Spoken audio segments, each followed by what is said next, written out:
You don't forget the exact moment your world shifts. For me, it was a Tuesday evening.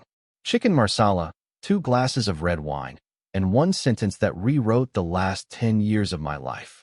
I've been thinking, Mia said, swirling her fork through the sauce. Her voice was casual, the same tone she used when suggesting we buy a new toaster. About what? I asked, glancing up from my plate. She was wearing that blue silk blouse I bought her for our anniversary last year. Her makeup was soft. Too soft. Her lipstick was barely there, but she'd used it. That wasn't just for dinner with me. She took a sip of wine and smiled. About us. About marriage, relationships. Monogamy, really. I felt my stomach tense. Okay, I think we should consider opening our marriage, she said, just like that. I just want more freedom. More experiences. For a moment, I couldn't tell if she was joking. There was no hint of hesitation in her face. No nervous twitch, no laugh. Just calm, cool certainty. The kind you use when you've rehearsed something 100 times. I stared at her. 100 things rushed through my head. Memories of our wedding. That rainy honeymoon in Santorini. The night we cried together after her miscarriage. The way she used to reach for my hand in her sleep. And now she wanted more experiences. Mia, I said slowly, what are you really saying? She set her fork down neatly beside her plate, like we were still discussing dinner. I'm saying I love you, she said, but I think we're stagnant. I want to explore who I am without losing you. I want to be able to be with someone else, if the opportunity arises. Without guilt. And you could too, if you wanted. Her eyes shone like she was offering me a gift. But to me, it felt more like a knife. I didn't scream. I didn't cry. I didn't even raise my voice. I just nodded calmly. Then I want a divorce. The words tasted like copper in my mouth. Bitter. Metallic. Final. Mia blinked. What? I said.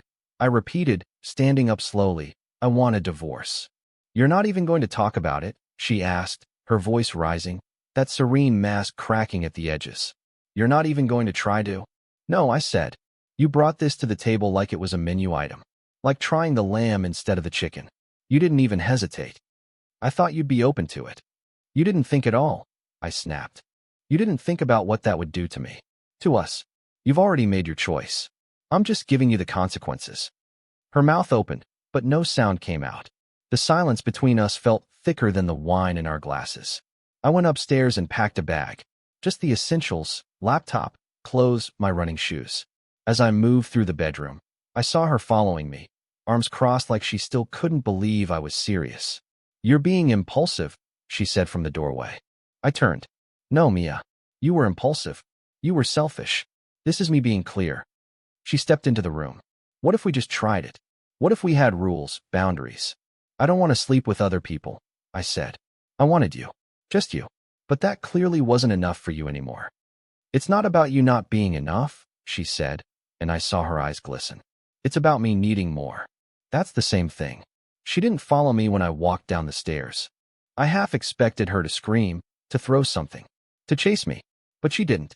She stood there at the top of the steps, biting her lip, watching the man she'd once promised forever walk out the door. I drove aimlessly for a while. Past midnight. Past reason. Every red light felt like a slap. Every green one a reminder that the world kept turning. My phone buzzed with a message from her. Can we please talk? Please don't just leave like this. I turned the screen off. I ended up parked at a rest stop off I-87, an hour north. The night was cold, clear. I sat on the hood of my car staring at the sky, wondering when we had started unraveling. Was it the late nights at her office? The quiet dinners where we said more with silence than words? Was it me? No. I knew it then. This wasn't something that happened overnight. This was something she'd been fantasizing about for a while. Maybe even acting on. And now she wanted a hall pass. A license to chase her urges while keeping me on a shelf for rainy days. I wasn't going to be that man. That night, I found a motel. Faded red curtains, old cigarette smell. I paid cash. As I lay in that creaky bed staring at the water-stained ceiling, I didn't cry. I didn't curse. I just breathed. In. Out. Something inside me had broken. But something else had begun to wake up. I woke to the sun slicing through the thin motel curtains like it had something to prove. The clock on the wall blinked 7:14 a.m., and for a moment, I forgot where I was.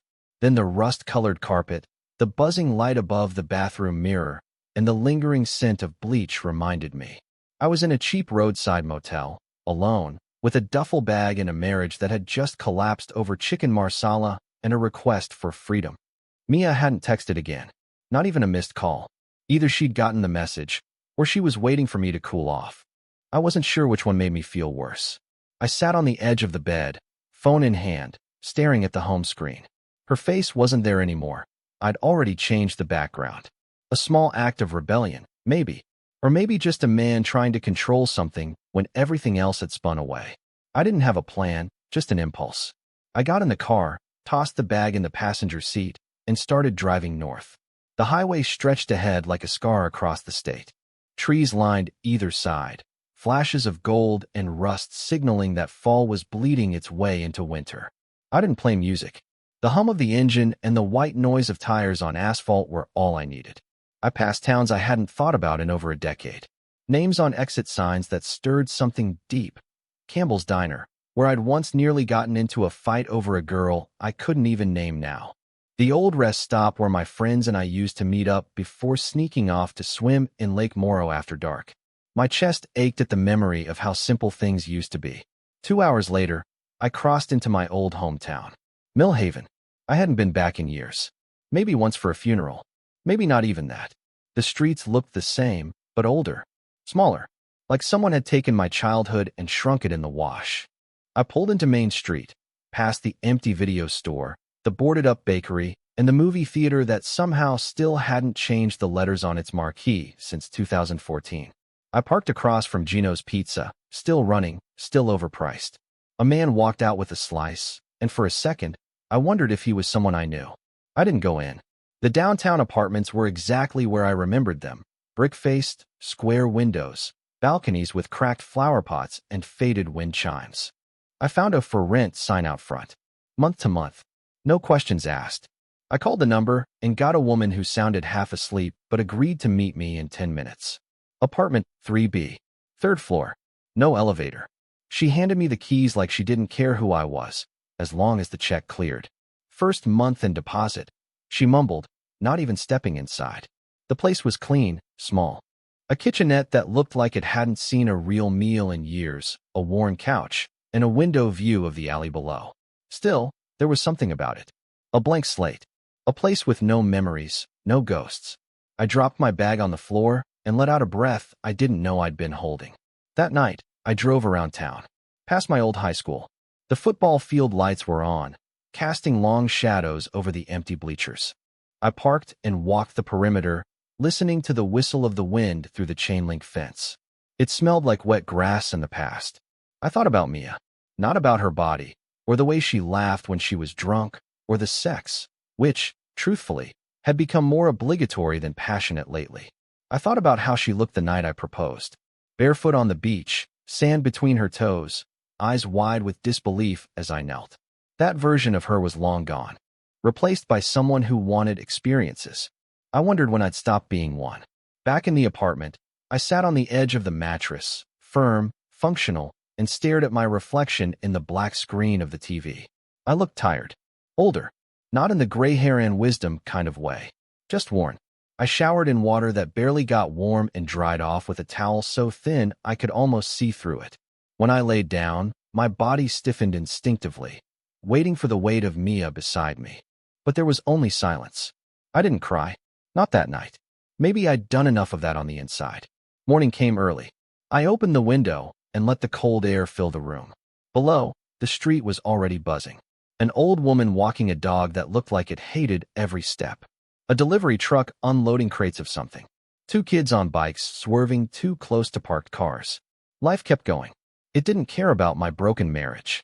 I made coffee in a machine older than I was, black and bitter, burnt even, but it was something that didn't remind me of her. Then I heard it. A voice. A very familiar voice. From the hallway. A laugh. Light. Nostalgic. Too familiar. I stepped toward the door and cracked it open. And froze. There, standing across the hall, keys jingling in her hand, was Samantha. Samantha Reed. My high school sweetheart. She hadn't seen me yet. Her hair was longer now, darker maybe, and curled at the ends. She wore a thick gray sweater and jeans. No makeup. Still beautiful in that quiet, knockout way she always had. Then she turned, and her eyes locked on mine. Time stopped. Jake? She asked, her voice a little breathless. Sam, I said. And suddenly, it wasn't cold anymore. For a heartbeat, neither of us moved. Samantha stood there in the hallway, her keys still dangling from her hand, her mouth slightly parted. I saw recognition ripple across her face like a slow dawn. First the squint of confusion, then the widening of her eyes, then something softer, surprise, maybe, or a memory coming back to life. Jake, she said again, this time quieter. I smiled, though it came out more stunned than charming. Well, this is surreal. She blinked rapidly, then gave a breathy laugh. You've got to be kidding me. I stepped out into the hallway, still barefoot, still trying to process the fact that the first girl I ever loved was standing 10 feet away from me. The girl I hadn't seen since the summer after senior year. The girl I never quite managed to forget. She looked at the number on her door. I moved in 2 months ago. 3A, across the hall from you? Just got here yesterday, I said. Needed a place. Didn't expect it to come with a blast from the past. She smiled again, and I realized how much I'd missed that expression.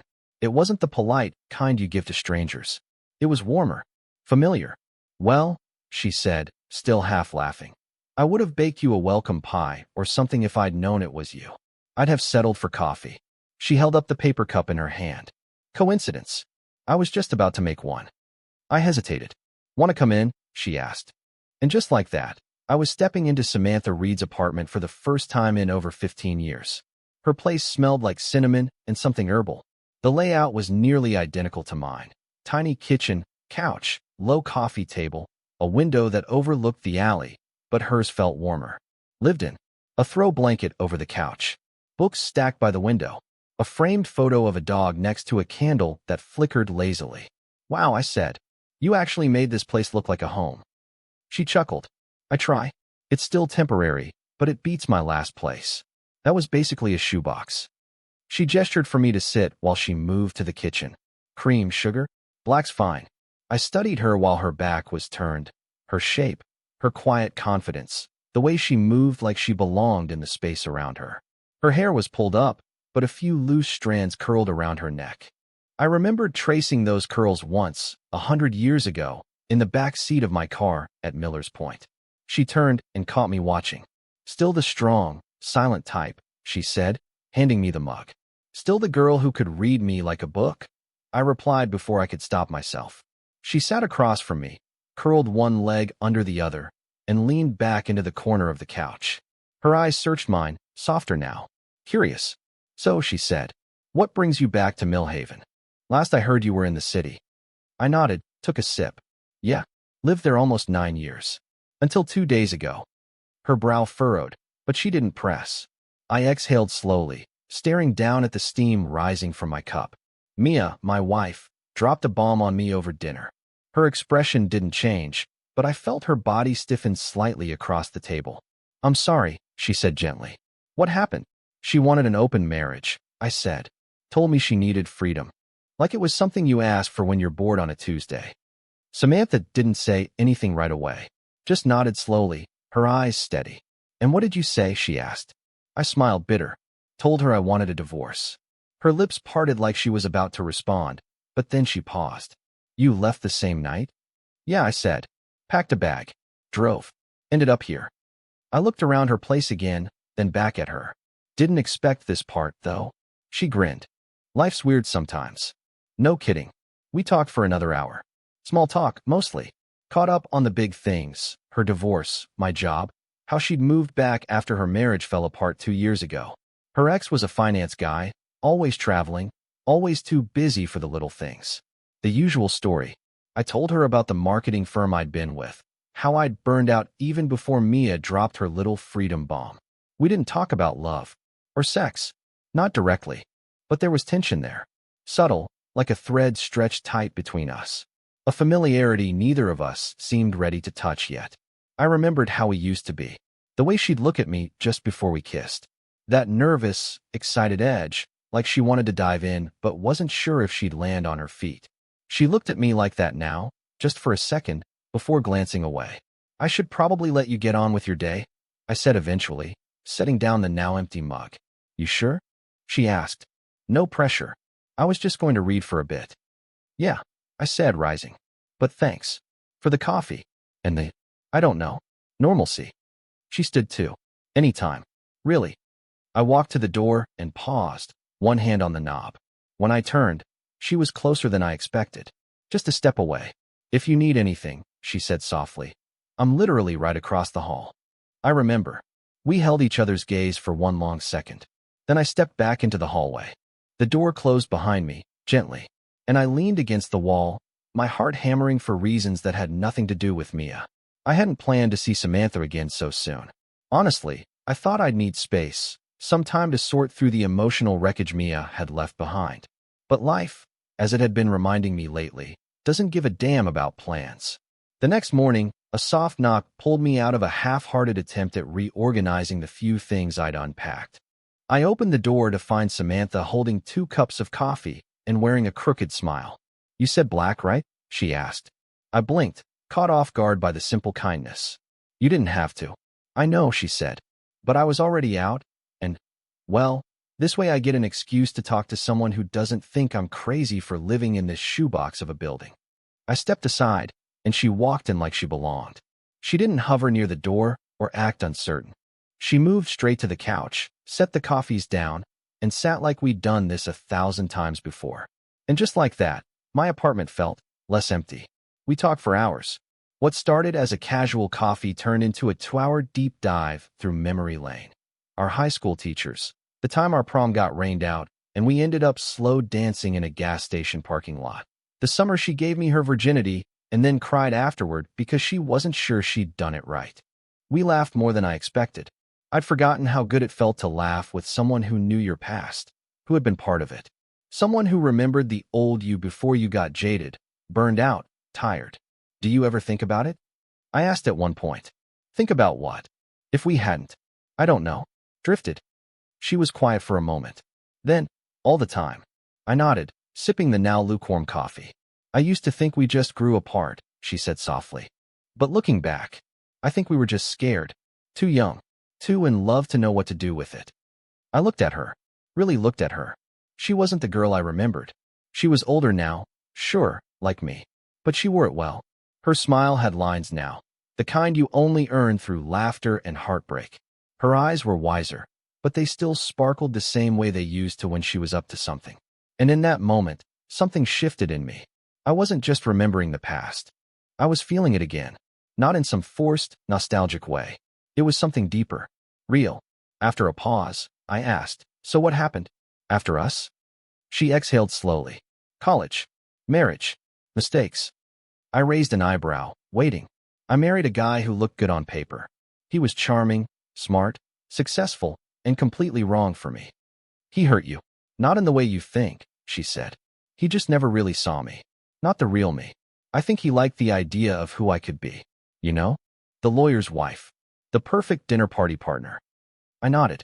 That's how Mia was with me, eventually. I became comfortable furniture. Something she could redecorate around when she wanted. Samantha smiled sadly. I used to envy people like her. People who could pretend they were happy. And now I just want something real. Even if it's messy. There was a moment between us then. A soft, electric stillness. She reached for her coffee, but her hand brushed mine instead. Neither of us pulled away. We ended up walking to a small diner down the block for a late lunch. One of those places with faded menus and cracked vinyl booths. The food was average, but the conversation wasn't. We talked about everything and nothing. Our worst dates, the best concerts we ever saw, the books we pretended to read in college. Every word felt easy, effortless. Like our rhythm had been paused, not broken. At one point, she asked, did you ever cheat on her? I shook my head. Never. Thought about it once. This coworker, Erin, she was smart, funny, gorgeous.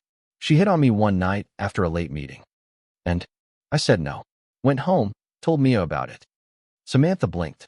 You told her? Yeah, I said. I thought honesty was the point. She was quiet, then whispered, I wish I'd had someone like you. That silence came again, the kind that isn't empty, but charged. When she looked at me, I felt it down to my fingertips. It was dusk when we got back to the building. She stopped outside her door, key in hand, and turned to me. Thanks for today, she said. You brought the coffee, I replied, smirking. She smiled.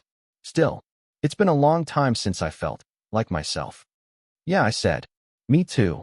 Then, almost like it wasn't a decision, just a natural motion, she stepped forward and hugged me. It wasn't a polite hug. It wasn't short. It was the kind you give someone who remembers your dreams. The kind that lingers. Her body pressed against mine, warm and soft. I felt the rise and fall of her breath, the curve of her waist. My hand slid instinctively to the small of her back. She didn't pull away. When we finally separated, she looked up at me, eyes wide, lips parted. I could have kissed her. God, I wanted to. But I didn't. Not yet. Good night, Jake, she said softly, her voice barely above a whisper. I nodded. Good night, Sam. The door closed, and I stood in the hallway for a full minute, heart pounding like I'd just sprinted a mile. Back in my apartment, the silence was different now. Not empty, not lonely, full of something I hadn't felt in years.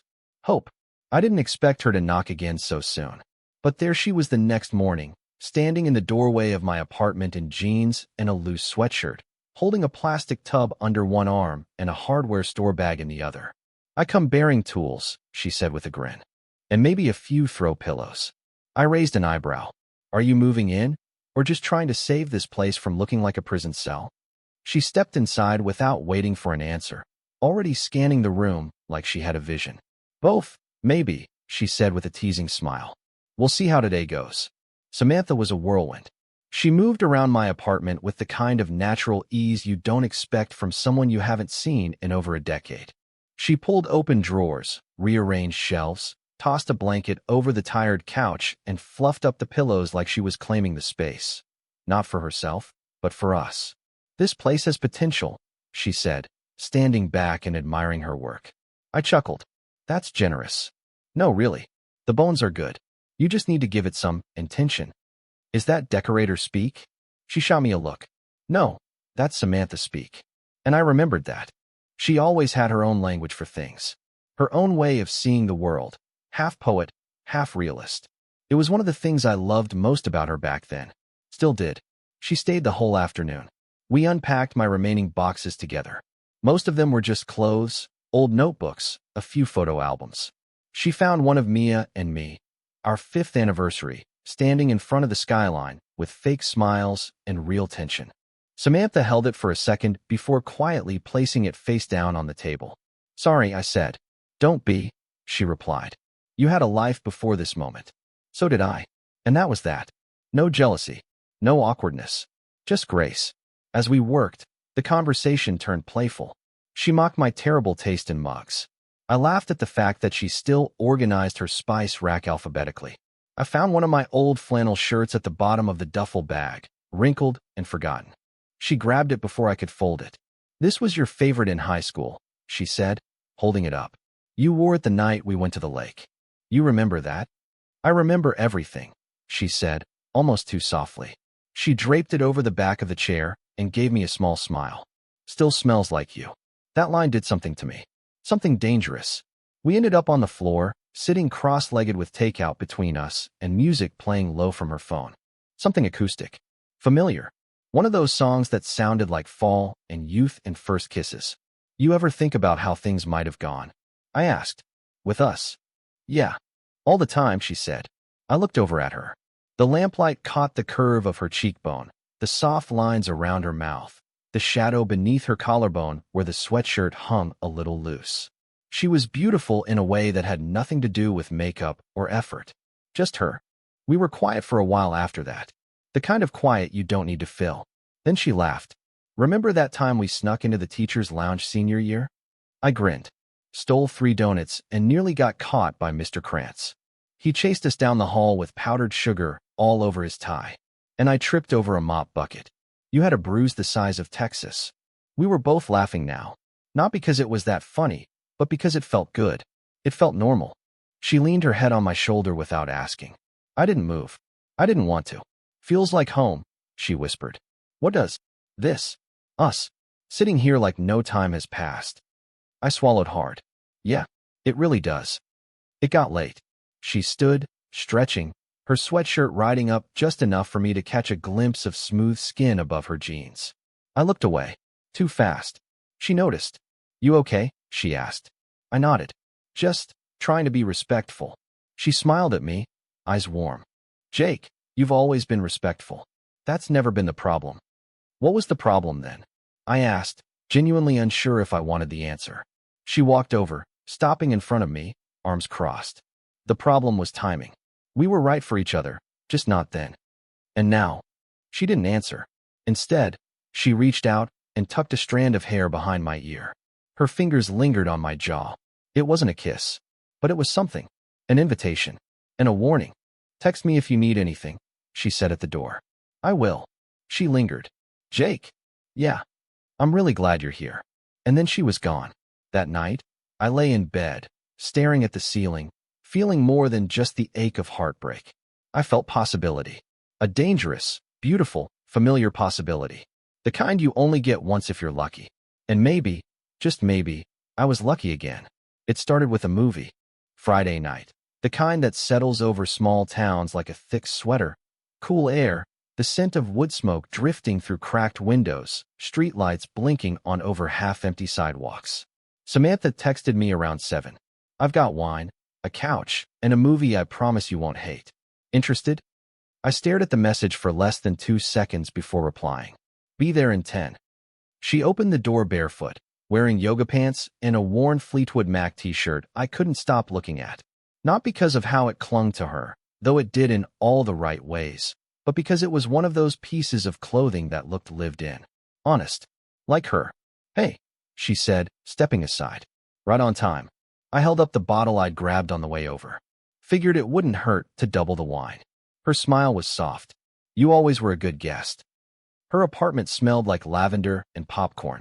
On the screen, the opening credits of some indie film were already rolling. You actually started it? I teased. I figured you'd be fashionably late. I'm a divorced man now, I said as I dropped onto the couch beside her. Punctuality's the least of my virtues. She snorted. And modest, too. The movie wasn't bad. Something quiet and character-driven. I couldn't have told you what it was about if you paid me, though. Because about halfway through, our legs touched. Not by accident. Not anymore. I felt the warmth of her thigh pressing into mine, and I didn't shift away. Neither did she. It was subtle at first, her leaning just a little closer when she laughed, the way her foot nudged mine when she adjusted her position. But once that contact was there, we stopped pretending to ignore it. We just let it happen. At one point, I turned to say something about the movie, and she was already looking at me. Her lips parted slightly. Her breath caught. I couldn't remember what I was going to say. I always wondered what this would feel like, she whispered. This? Sitting next to you again. After everything. After time. My chest tightened. What does it feel like? Her eyes searched mine. Like something I don't want to screw up. I didn't answer right away. Instead, I reached for her hand. Slow. Gentle. She let me take it. Her fingers curled between mine like they never stopped fitting there. The movie kept playing, but we weren't watching anymore. Not really. We were sitting close now. The kind of close that erases hesitation. My arm brushed hers, and this time she leaned into it, resting her head against my shoulder. Her hair smelled like citrus and something sweeter underneath, something distinctly her. I turned my head slightly, and her temple was there, warm against my cheek. My heart was beating hard. I missed this, I murmured. She tilted her face up, eyes locking with mine. Me too. Then, with no dramatic music, no fanfare, just a breath between us, we kissed. It started soft. Careful. A test of memory. A rediscovery. Her lips moved against mine like she'd been waiting years for it, and maybe she had. I cupped the side of her face, feeling her breath catch as our mouths deepened, the kiss becoming something more than nostalgia. Her hand slid up my chest, fingers curling into the collar of my shirt. My body responded before my brain could even try to make sense of it. Heat pooling low, pulse pounding in my ears. This wasn't teenage lust. This was something older, wiser, hungrier. But she pulled back before it went further. Her breathing ragged, her eyes dark and searching. Jake, she said, voice unsteady. I touched her cheek. Yeah. We have to be careful. I know. I don't want to be your rebound. You're not, I said, too fast. Too sure. She studied me. Then what am I? I didn't lie. You're the one I never stopped wanting. She closed her eyes, swallowed. That scares me. It scares me too. And we sat like that for a while. Not kissing, not moving, just breathing each other in, letting the air shift. The movie ended. Neither of us noticed. Later, I helped her clean up the glasses and popcorn bowls. Our fingers brushed at the sink. She smiled without looking at me. "You know," she said, "I always wondered if the version of you in my head was better than the real thing." I raised an eyebrow. And I think I undersold it. We stood by her door again, like some strange reenactment of every evening since I arrived. But this time was different. She didn't say goodnight. She didn't step back. She just looked at me with that same quiet fire I remembered from the summer before college. The way she'd stared at me the first time we'd ever undressed each other, trembling and unsure and completely in over our heads. "I should go," I said. "Should you?" I hesitated. Then, slowly, I leaned in and kissed her again. Softer this time. Not a promise. Not a plea. Just a confirmation. She pressed her forehead to mine when we parted. "This line," she whispered, "whatever it is, we've crossed it, haven't we?" I nodded. "We didn't even try to stop." She exhaled, eyes closing. "Then let's not pretend we can go back." I stepped away, reluctantly. "I'm still right across the hall," I said.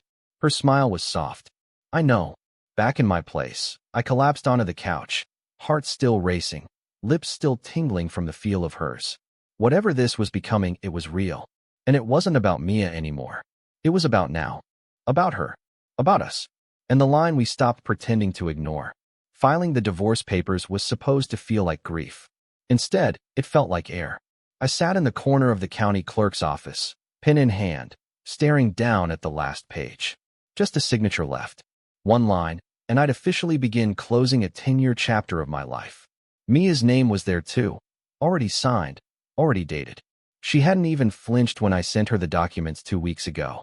Just scanned, signed, sent back. I guess freedom was more important than pretending anymore. I pressed the pen to the page and signed my name. It was clean, clinical, and strangely satisfying. Afterward, I stepped outside into the sharp autumn wind and just stood there, letting the cold bite through my jacket. My hands were tingling, part from the temperature, part from the adrenaline of making something final. No turning back now. I texted Samantha as I walked to my car. Signed. Filed. Done. Her reply came almost instantly. "Proud of you. Want to come over?" I was at her door less than 20 minutes later. When she opened it, she didn't say anything. She just reached out, pulled me in, and wrapped her arms around me. The warmth of her body melted the last of the cold clinging to my skin.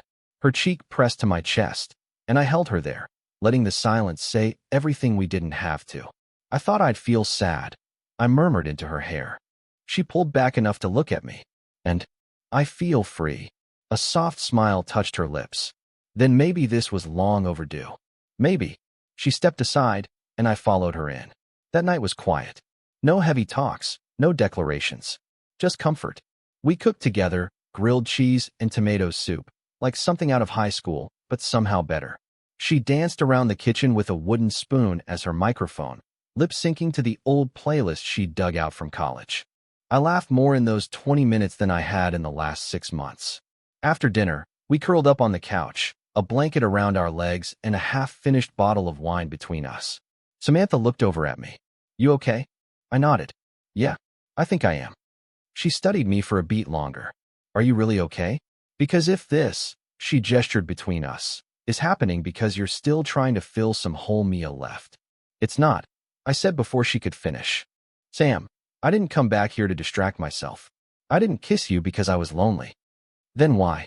"Because I haven't stopped thinking about you since the moment I opened that damn door and saw you standing there." She didn't speak for a second.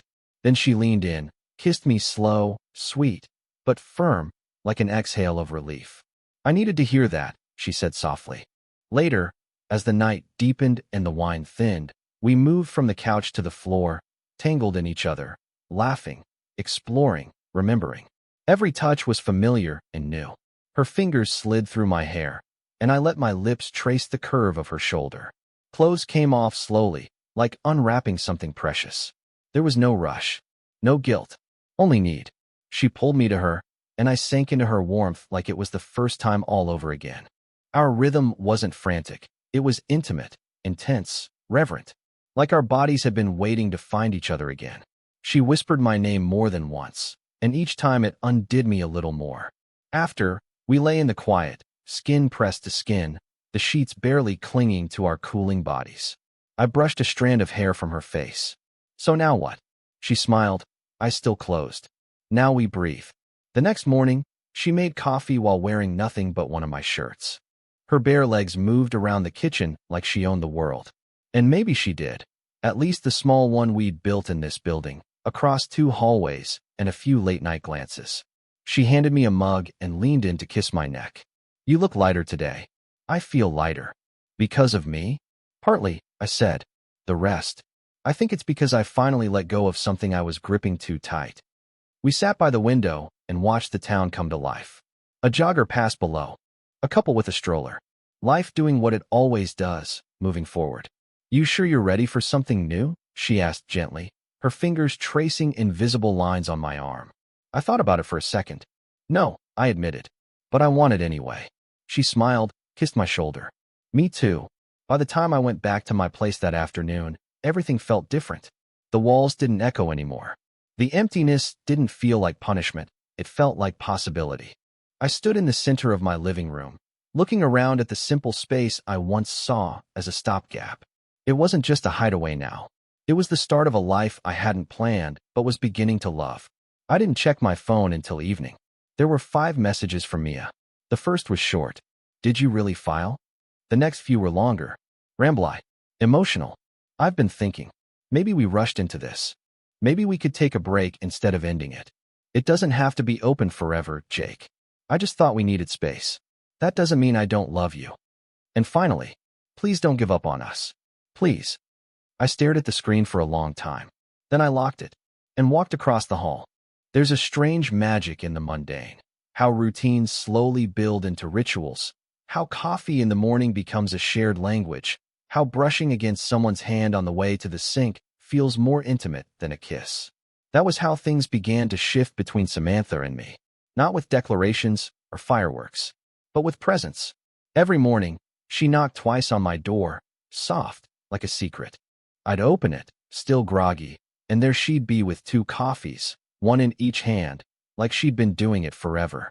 Some days I beat her to it. We started keeping score. 3 days her, 2 days me. Sunday was a tie.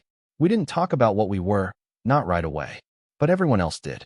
The older lady on the 2nd floor gave me a sly wink when she passed me in the hallway one morning. You and your girlfriend sure are cute, she said, practically purring. I started to correct her. I didn't.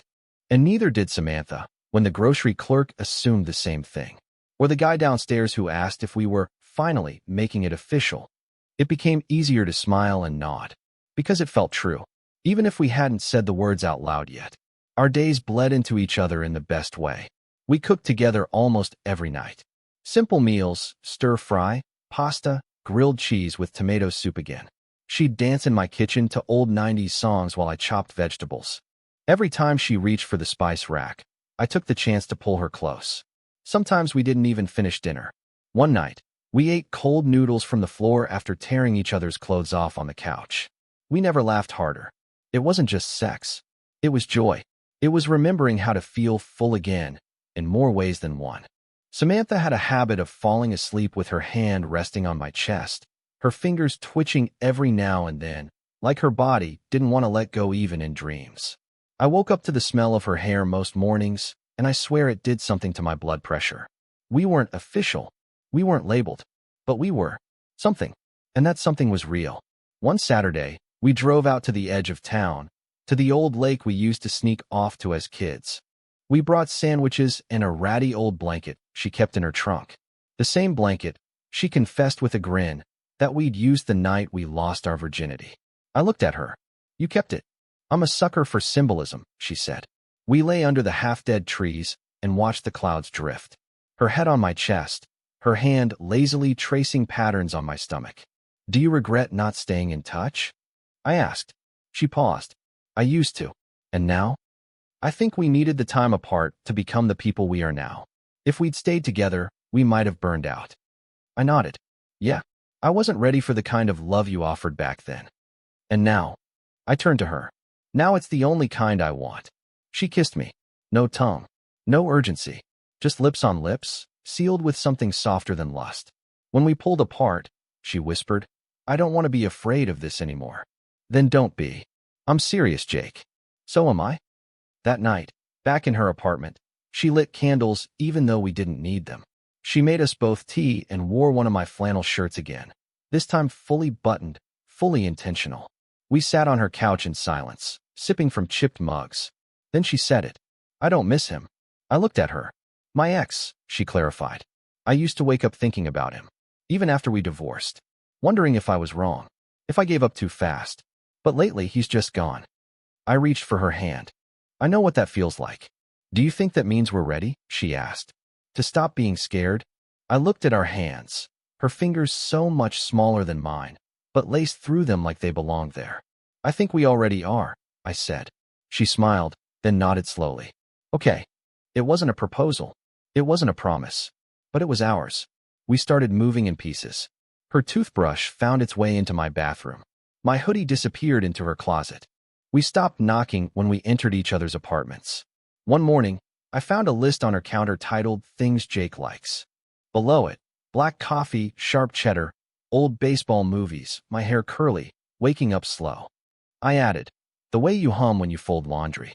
Your cinnamon pancakes. The scar on your ankle from when you fell off your bike." She never mentioned the list, but the next time I stayed over, there were cinnamon pancakes waiting. One night, we lay tangled in her sheets, sweaty and breathless. She looked at me and whispered, "Do you still think about her?" It took me a second to realize she meant Mia. "Sometimes," I admitted. And I don't feel anything anymore." She exhaled. "Good." Then she curled into me like she always did, and I realized something simple but profound. I didn't miss Mia, not even a little, and I didn't need closure because I'd already found it. Here, in the space between Samantha's breath and mine. It started with a text. "I know I don't deserve a response, but I'm still going to try. I miss you, Jake." I stared at the screen, unmoved. I hadn't heard from Mia in almost 2 weeks, not since I filed the divorce papers and left her signature behind in some courthouse filing cabinet. She'd signed without protest. Without a word, really. I figured that meant closure. Acceptance. Her version of freedom. Apparently not. I didn't answer. I set the phone face down and walked across the hall to Samantha's. She opened the door before I knocked. She always seemed to know when I was coming. Her eyes scanned my face and lingered. "What happened?" she asked. I shook my head. "Nothing I care about." She didn't ask more, just stepped aside and let me in. By the next day, Mia had sent 3 more messages. One was long, rambling, apologetic, but also defensive, like she was still trying to make me understand why she'd suggested the open marriage in the first place. I didn't mean I wanted to sleep around. I just felt trapped. Not because of you, because of me. I thought if I could just have a little space, I'd come back to you better. Stronger. I made a mistake, Jake. Please believe me. I read the words, but didn't feel them. Maybe a year ago, those sentences would have shattered me. Now, they felt like lines from a play I no longer wanted to perform in. Samantha and I spent most of that week in our bubble.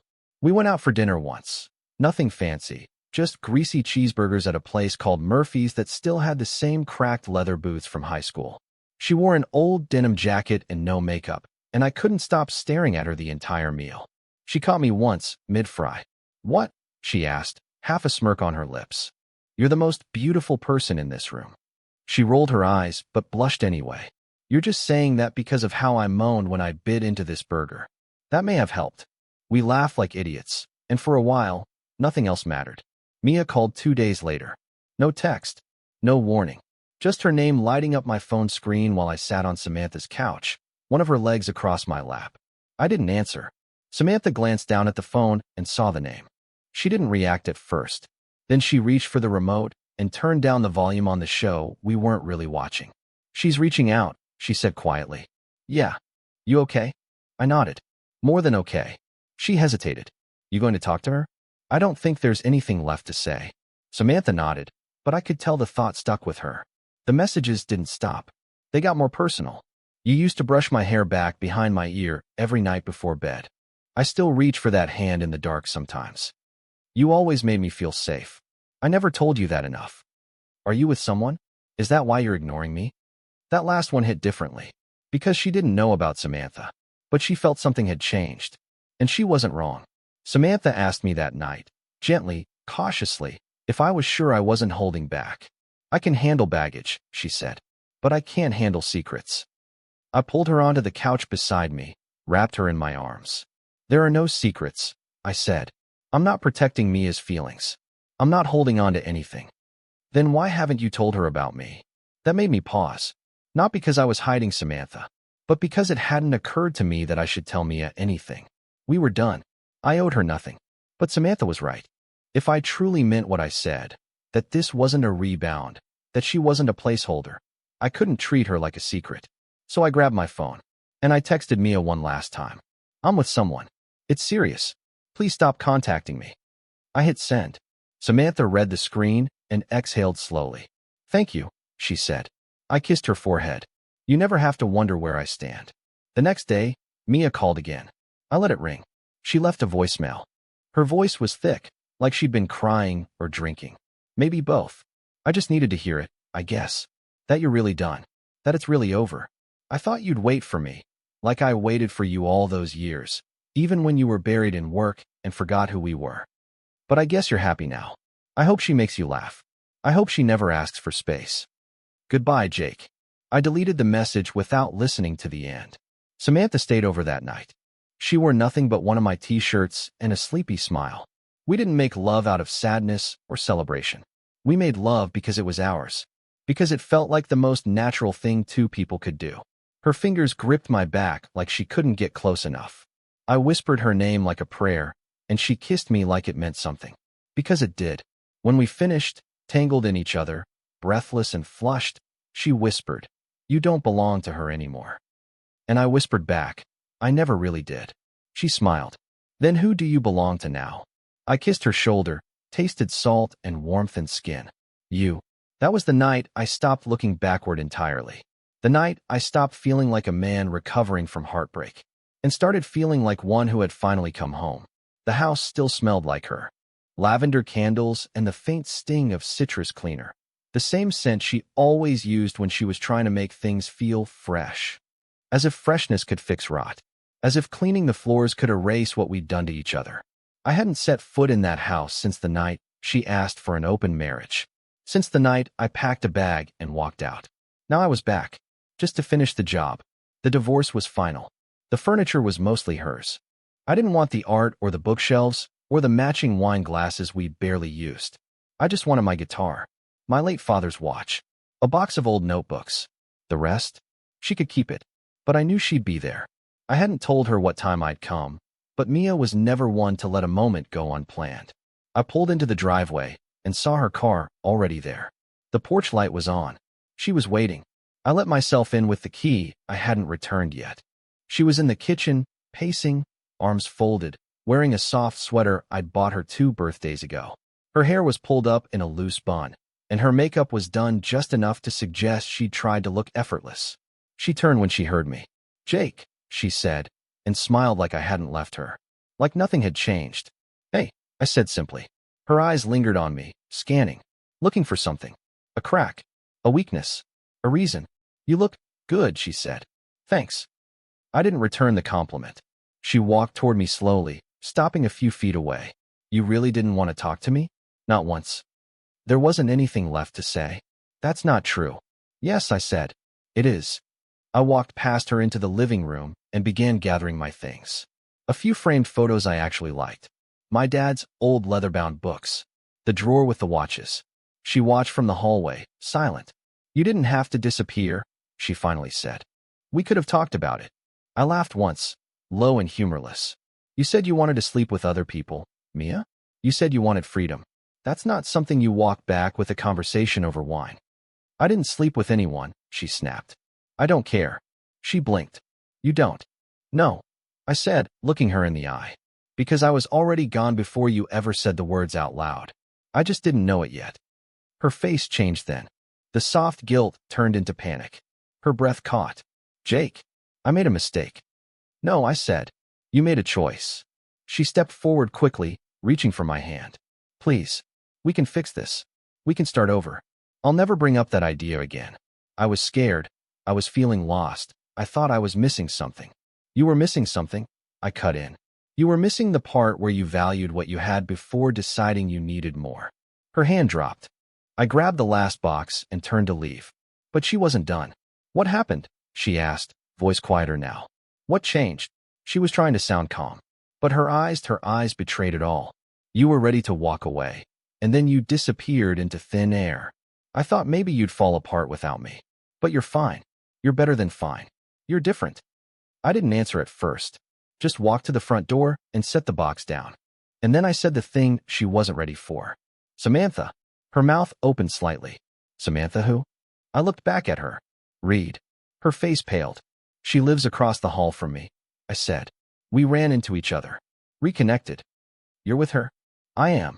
She stepped back, like I'd slapped her. You left me and jumped into bed with your high school ex. No, I said, steady. I left you. I fell back into something that feels more real than anything I've had in years. And it's not about jumping into a bed. It's about finally remembering what love looks like when it doesn't feel like work. Mia's hands were shaking. So that's it. You're just done? I nodded. I've been done. She took another step forward. You're not even going to try? I almost laughed. I begged for us, I said. For years. When things got hard. When you pulled away. When you stopped touching me, stopped seeing me. I tried. And you told me I was being needy. Her lip trembled. You asked me to open my marriage like you were asking me to try a new restaurant. I continued. Like it was a suggestion. A cute experiment. And now you want me to pretend that never happened? Tears welled in her eyes.